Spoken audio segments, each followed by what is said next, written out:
दोस्तों, made in China का tag पाने वाला दुनिया का फर्स्ट प्रोडक्ट्स में से एक रेशम है। रेशम यानी सिल्क, एक प्राकृतिक रेशा जिससे दुनिया भर में एक खास किस्म के कपड़े तैयार किए जाते हैं।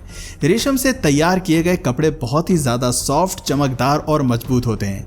रेशम के इन कपड़ों की एक और सबसे बड़ी खासियत ये होती है कि ये गर्मी के मौसम में ठंड और ठंड के मौसम में गर्माहट का एहसास कराते हैं।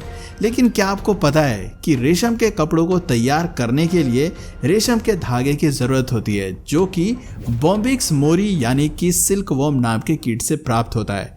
लेकिन ऐसे में सवाल उठता है कि आखिर रेशम कीट से रेशम कैसे प्राप्त किया जाता है, इन कीड़ों का जन्म कैसे होता है और सबसे इम्पॉर्टेंट, इन्हें पाला कैसे जाता है।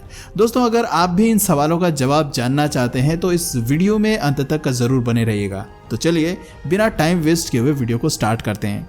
फैशन के इस दौर में रेशम से तैयार कपड़ों का चलन काफ़ी तेज़ी से बढ़ रहा है, जिसके कारण मार्केट में इनकी डिमांड भी दिन प्रतिदिन बढ़ती जा रही है। और रेशम की मांग को देखते हुए आज चीन और जापान समेत भारत, इटली, स्पेन, फ्रांस जैसे कई देशों में व्यवसाय के उद्देश्य से रेशम के कीड़ों का पालन किया जा रहा है।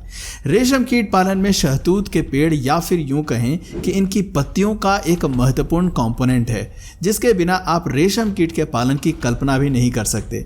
दरअसल शहतूत एक पेरेनियल ट्री होता है, यानी इस पेड़ को एक बार लगा देने के बाद इसमें इतनी ज़्यादा पत्तियां आती हैं कि ये अगले 15 वर्षों तक रेशम कीट के भोजन की व्यवस्था कर देता है। वैसे क्या आपको पता है कि रेशम के कीड़ों से रेशम प्राप्त करने की कला सबसे पहले चीन में विकसित हुई थी।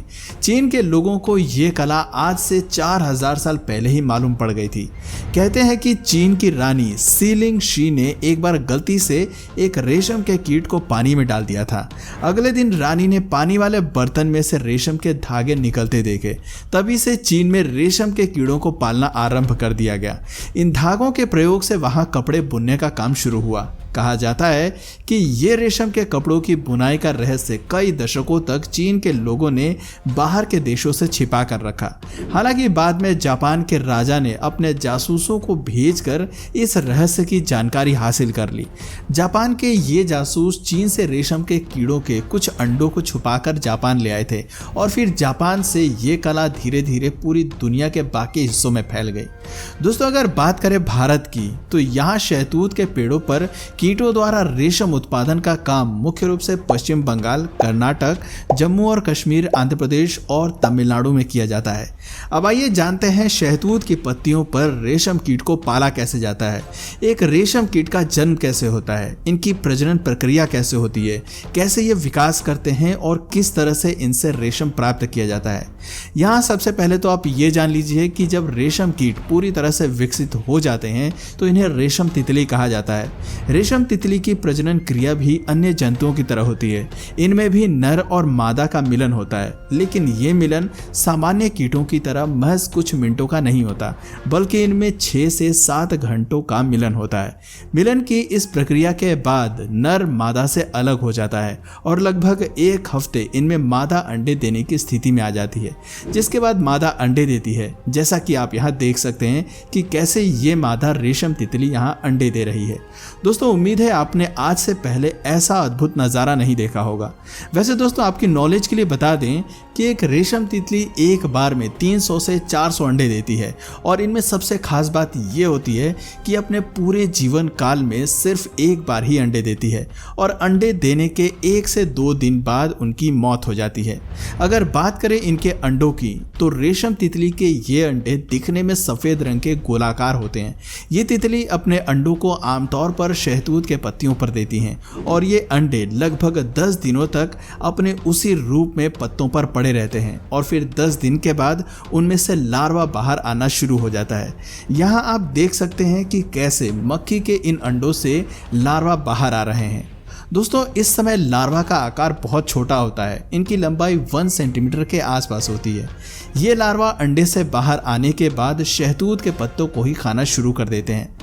दरअसल रेशम के कीड़ों के विकास के लिए शहतूत की पत्तियां बहुत ही उपयोगी मानी जाती हैं। इसलिए जो लोग भी रेशम के लिए इन कीड़ों को पालते हैं वे इन्हें शहतूत की पत्तियों पर ही पालते हैं ताकि इनसे अत्यधिक मात्रा में कोकून यानी कि रेशम प्राप्त किया जा सके। दोस्तों ये लार्वा एडल्ट होने तक शहतूत की पत्तियों को ही खाकर अपना विकास करते हैं। आप देख सकते हैं किस तरह से यहाँ लार्वा शहतूत की पत्तियों को अपना भोजन बना रहे हैं।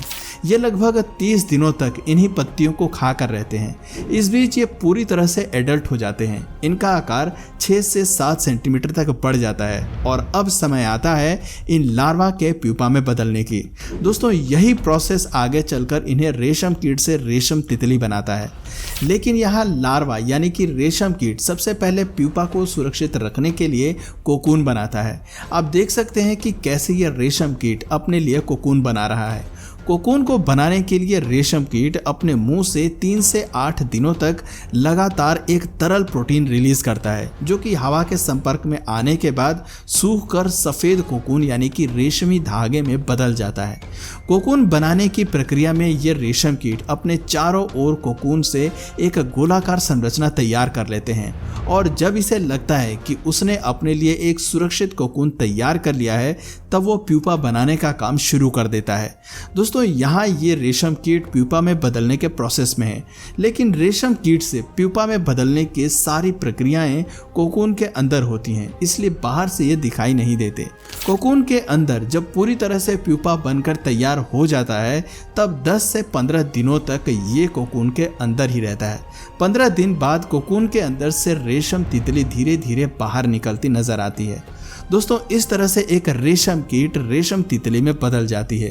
लेकिन यहाँ सबसे ज़्यादा दुख की बात यह है कि कोकून से बाहर निकलने के बाद रेशम तितली सिर्फ 1 हफ्ते तक ही जीवित रहती है और इस 1 हफ्ते के बीच में वो अपने पार्टनर की तलाश कर उनसे मिलन करके अंडे भी दे देती है और अंडे देने के 1 से 2 दिन के बाद उनकी मौत भी हो जाती है और इस तरह से रेशम कीट का जीवन चक्र 45 से 50 दिनों में पूरा हो जाता है। जो लोग रेशम कीट का पालन उनसे रेशम पाने के लिए करते हैं वो लोग जब रेशम कीट खुद के विकास के लिए कोकून के गोले बना लेता है तब उस गोले को लाकर गर्म पानी में डाल देते हैं। इससे रेशम का कीड़ा कोकून के अंदर ही मर जाता है और रेशम का धागा पानी में आ जाता है।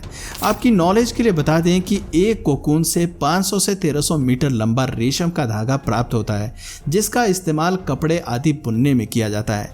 दोस्तों लगभग 25,000 कोकून से 1 पौंड रेशम मिलता है और संसार भर में प्रति वर्ष लगभग 5 करोड़ पौंड रेशम उत्पन्न किया जाता है। यहाँ आप सोच सकते हैं कि रेशम पाने के लिए प्रत्येक साल कितने ज़्यादा रेशम कीटों की बलि चढ़ाई जाती है। खैर अब आप हमें ये बताइए कि क्या अपने फ़ायदे के लिए इन रेशम के कीड़ों को मारना सही है? यस या नो में हमें नीचे कमेंट सेक्शन में ज़रूर बताएं। और अगर इस वीडियो से आपको कुछ नया जानने या सीखने को मिला या फिर इंटरेस्टिंग लगा तो प्लीज़ इस वीडियो को एक लाइक करके अपने फ्रेंड्स और फैमिली में से ज़रूर शेयर करें। और यदि आप इस चैनल पर नए हैं तो प्लीज़ इस चैनल को सब्सक्राइब करके बेल नोटिफिकेशन आइकन को ऑन कर लीजिए ताकि हमारे आने वाले वीडियोज़ आप मिस ना करें। मिलते हैं फिर किसी वीडियो में नए टॉपिक के साथ, तब तक के लिए नमस्कार।